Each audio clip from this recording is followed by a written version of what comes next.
Hello, hi, it's Dr. Erica. Thank you for joining me on this particular video. Very briefly, there has been some updates, as you probably have heard, on the Titan submersible. It's not even a submarine. Based upon the materials used for its building, its lack of certification and licensing, and even insurance coverage for protection of its inhabitants at this point. This particular machinery looks very impressive. I was even drawn into it. I was like, how could this happen? Just because of its uniqueness and design, and its name and its CEO, and all the last few years of descents that it has taken. And I was just drawn into it, but you can't judge a book by its cover. You have to go into details about the actual uh, reviews about this particular uh, business, the reviews of previous people who've gone to this Titanic descent, and you want to make sure before you do these types of excursions that you have adequate information. Look at the reviews. That will help you tremendously. Look at the reviews. Seems like most of the people who do these types of exhibitions are scientists or have a history of some sort of a scientific or knowledge of scientific information, such as science, math, physics. All of those play a part in the success of these descents. And we want to make sure for anyone who's interested in taking these types of risk, that they understand the true precaution, not just signing a waiver. It was mentioned that the waiver was a 3 page. The first 3 pages talked about how often the chances were for someone to lose their life actually using this particular Titan vessel. So do make sure we are looking not only at the waiver form, but we're doing our reviews, and we're getting background information and checking credentials, checking on the insurance on these particular expeditions. Now, pressure is very serious at the depth that they were mentioning, 6,000 feet, 2.5 miles down. That's tremendous pressure. No light, absolutely darkness, no light, increased pressure. So this vessel could not probably withstand the pressure sitting at the bottom of the floor. So the news, the feedback we're getting from these scientists and these retired commanders who've done this throughout decades, they're reputable. What they're saying does align with the the the objectives of a physicist, the objectives of science, forces, pressure, action, reaction. All of those uh, uh, are true.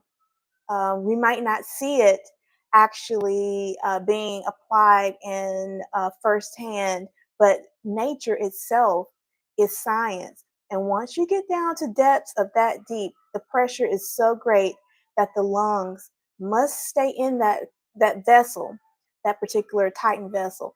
Those people cannot exit that vessel. If so, there will be an employee, not an ex, not an explosion, but an implosion, where there's a large collapse on the vessel, on the occupants.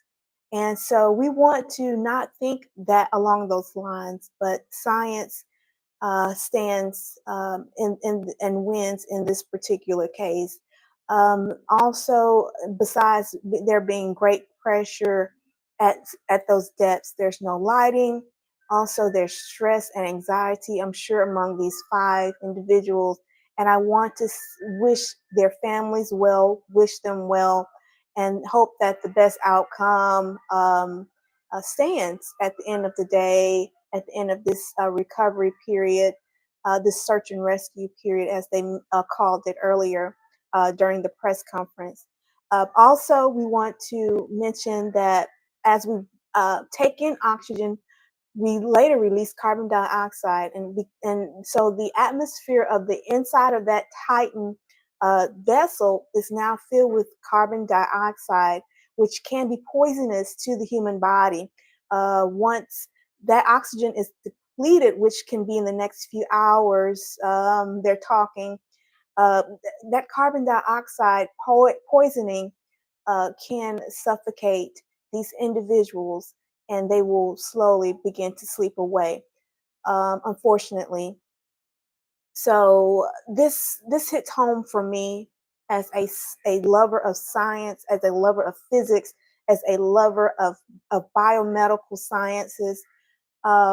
It just fascinates me that this could occur in our time and in this century and in this decade and this year, that that the connections just were not made properly for this particular this company.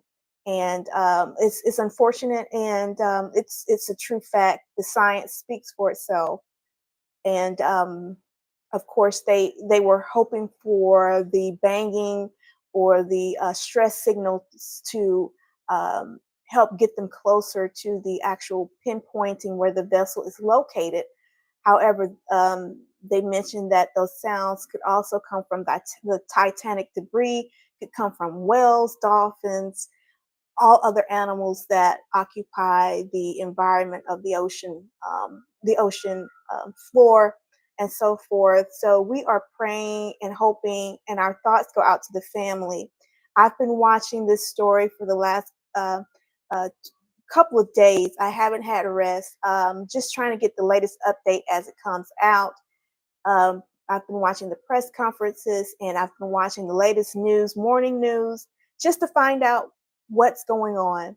Has there been any rescue? I know they're searching and they're using the airplanes and the actual different machinery that's been offered and volunteer work, so forth. But we want to make sure that we're utilizing all tools, all resources as fast as possible. Time is of the essence in this particular case, and there's no room for error. There's no room for a delay. And I just want to just give a quick silence for the family, and hope that all is well, and that if there's a successful recovery, that these five individuals can get the counseling and the mental help that they will need afterwards from this particular devastating event. Okay, so that is my perspective as a biomedical science major. I am now a doctor of pharmacy, Dr. Erica Onagbola, Pharmd, for close to 10 years now. And it's been a while since I've been a science major, but it's always been a part of me, regardless of the title. So I hope this video helps others to understand what's going on. Also helps the layman to understand what's going on out there on the Atlantic Ocean. Okay, so thank you for joining me on this particular video. Like, share, and also subscribe. Dr. Erica signing off. Bye.